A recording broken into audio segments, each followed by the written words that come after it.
Welcome to the World Trade Webcast. I'm Greg Sandler, president of ThinkGlobal.com, the B2B network for global trade leads.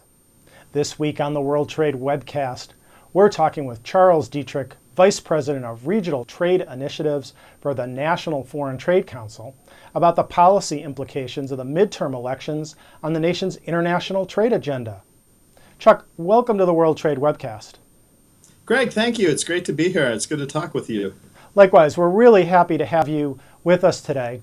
Chuck's responsible for determining and advocating policy positions, creating lobbying strategies, and managing trade policy issues.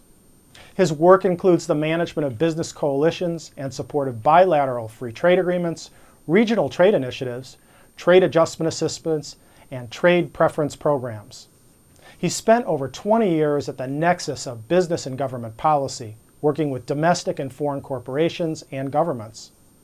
Chuck, as we know, the Republicans now control both houses of Congress, while President Obama has 2 years left on his term.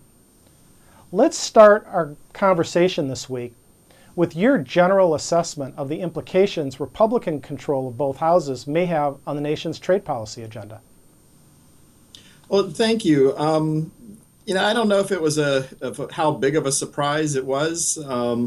But I think it's going to be pretty much focusing on the tasks at hand. I don't see a big tectonic shift. I think that those that have been reelected, they may change, change sides of the aisle or go to the head of the table.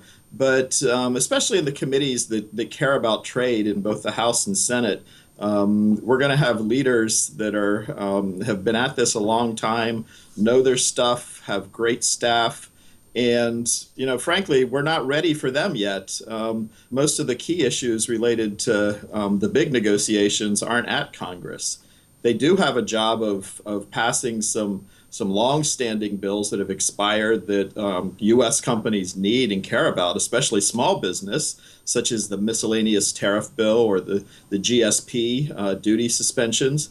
Things that aren't all that glamorous, but make a big difference to the bottom line of whether or not companies can hire that extra employee or put on another truck. Well, I think that's a really good point. And so maybe there's an opportunity here for some bipartisan cooperation on trade issues. That's what we're hoping. It used to be a very united Republican view of trade and the value of it, and traditionally there was a bit of a tension within the Democratic Party. There were many Democrats who saw the value of trade. And there were some who were more trade skeptics, if you will. And there was that back and forth within the Democratic Party among those further on the left and those more in the center of the New Democrat coalition.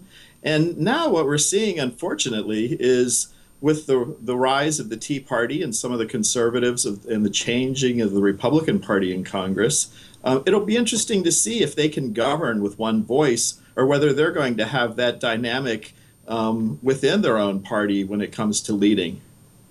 Well, I think that's a very good point. And on the subject of the Tea Party, where we know there are a lot of very fiscally conservative members, we've seen some increases actually in funding, particularly for the International Trade Administration, as well as some grant funding that went to the Small Business Administration to help small and medium-sized businesses involved in exporting. Is that fiscal conservatism likely to sort of close that pipeline of resources that are helping small and medium-sized businesses?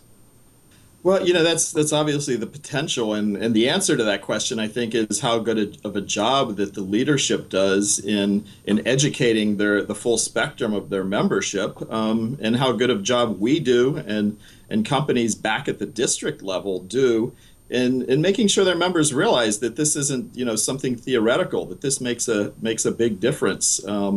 Even if you look with before the election, the problems that we had with the Ex-Im Bank. Ex-Im Bank is is something that, makes a difference in how much a small company can export, how much a smaller supplier can give, and what kind of business they can do to the larger companies that use XM. And, we're still not out of the woods in being able to preserve the U.S. ability to compete on trade financing that all of our major trade partners have at their disposal. Well, that's also a really good point, and I want to return to the subject of XM reauthorization later in the week.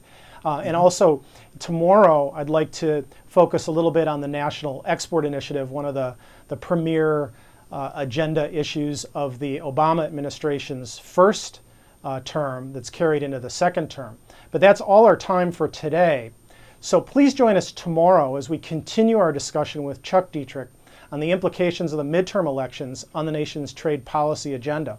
For our latest schedule of upcoming webcasts, subscribe to us with any of the links below and bookmark this page. All of our previous webcasts can be found right here at thinkglobal.com/webcast.